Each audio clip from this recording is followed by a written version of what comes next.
Okay. Okay, everybody, it's me, RJ. Today we are going to do a right front outer tie rod end, our passenger side, on a 2003 Trailblazer. 4-wheel drive EXT, just in case they're different. You want this. I know that. You throw it up to the side. I threw it off the side. Alright, so you're going to do, what you always got to do is have it still on the ground and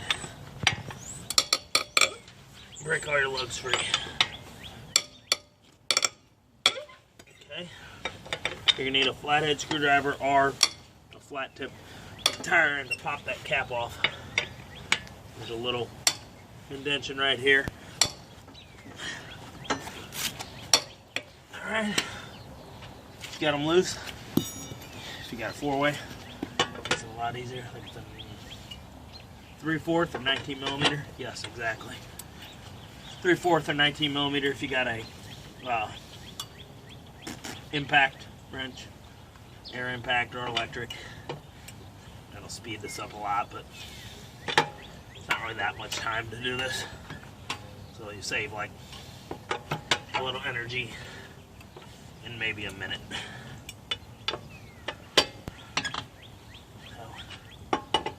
Alright, I'm gonna get them real good and loose so they spin. If you got a jack like this is called a high lift. They're awesome. You can put them under, as long as you're not gonna lift it up too high. Your tow hook's on the front. And get it up off the ground, it's much faster. If not, you're gonna have to roll the jack under there. Floor jack, which I have those. Hopefully you're not using a bottle jack or you're gonna hate yourself in life.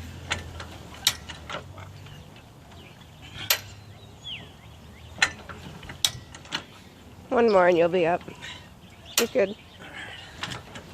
Alright, lock that back up in place. There we go. Why do I not see the 19?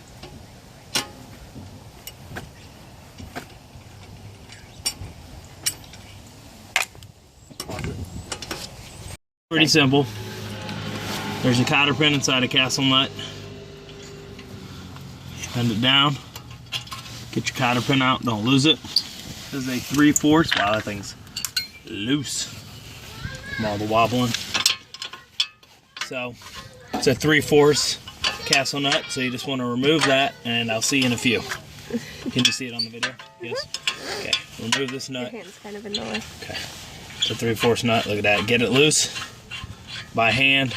The old one, you're good. So what you can do is just, if it doesn't come right out, which it should if yours is bad, get a hammer and push it out, or a pry bar. Nope, look at that. So that's what we got right there, popped out. And I'm gonna need 2 adjustable wrenches, or 1 for the right size. So I'm gonna go grab, you're gonna need 2 crescent wrenches, adjustable, or if you can find the right size of those in your wrenches. This one is a bigger than a 3/4. I'll be back in a minute. Alright, so spray some liquid wrench. I probably didn't need to because everything came off, but who knows, it's the original. And the reason this needs to be replaced is when you lifted it up on the tire, now that it's off it won't do it, but the tire was in the air and you're able to grab both sides and shake it too easy. That's usually a tie rod, could be your bearings, but it wasn't. Tie rod. Or up and down is your ball joints. We were driving, you could hear it sound like a flat tire. Kind of grinding-ish. Yeah, no, it was like a flat tire repeatedly. And it was getting worse, and I was like, we gotta get this up here. Started the other day. So what I grabbed here, 15/16. That is not that one, or that one. So is it? Actually, it might be no, it's too big. So what I'm just gonna use, because I don't feel like going to find an exact. Sorry for you guys, I know that would help you.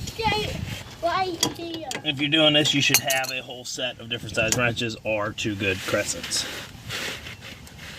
And then here we go. So you're gonna put the crescent on there. Crescent on there.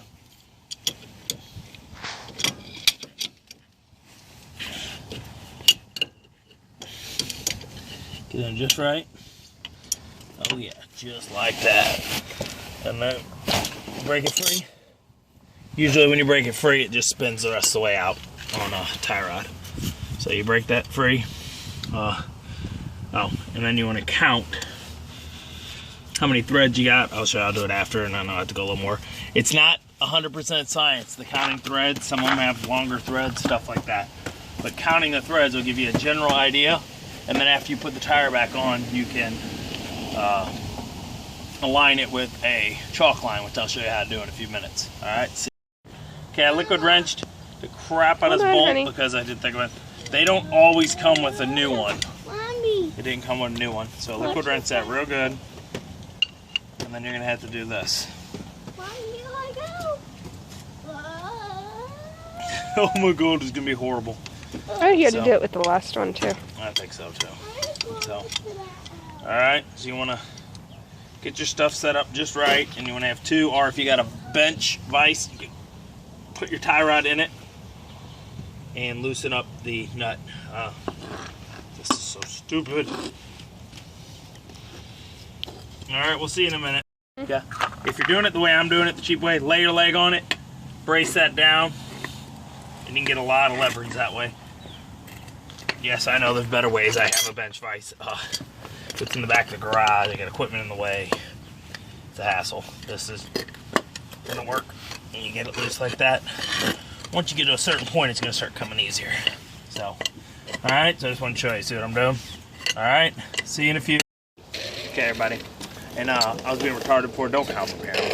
That's not always the same. Count from the thread. The nut, the end, the tip, and it was 19 threads on mine. Yours may not. And here we go. Pretty simple. Liquid wrench it again because you're gonna have the other nut is rusty and gross. See all that brown crap coming off? That's rust from that. So we're gonna put this bad boy back in, and it should be just about right. Did they not give me a new cotter pin? Check in that bag. Oh, they did. There it is. Yep. They give you a new cotter pin, and they'll give you a new grease fitting. You put that on afterwards, after you get it all set up. Alright. It's a pretty easy thing. That's it. Screw it all the way in. Alright. We should be just about the right measurement. If not, we'll adjust it, and if I'm off, I'll come back and do it.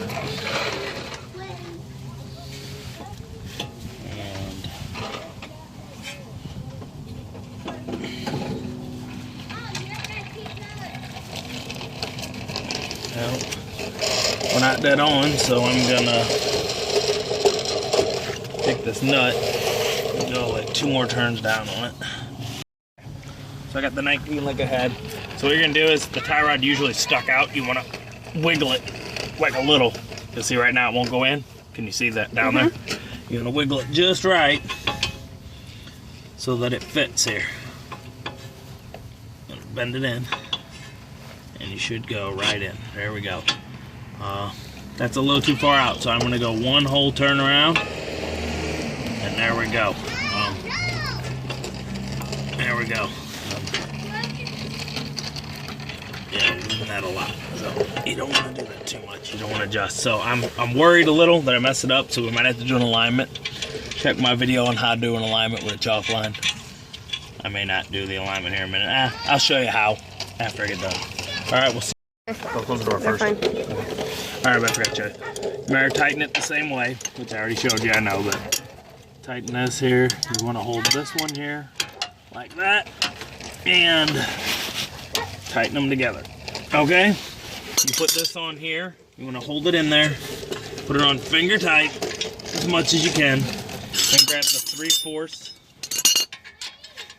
wrench and tighten this down until you can get it as much as you can, where you can still get it through the hole to hold the cotter pin on. Okay? So that's about it, actually. Hopefully I can find that hole. Where's the new cotter pin?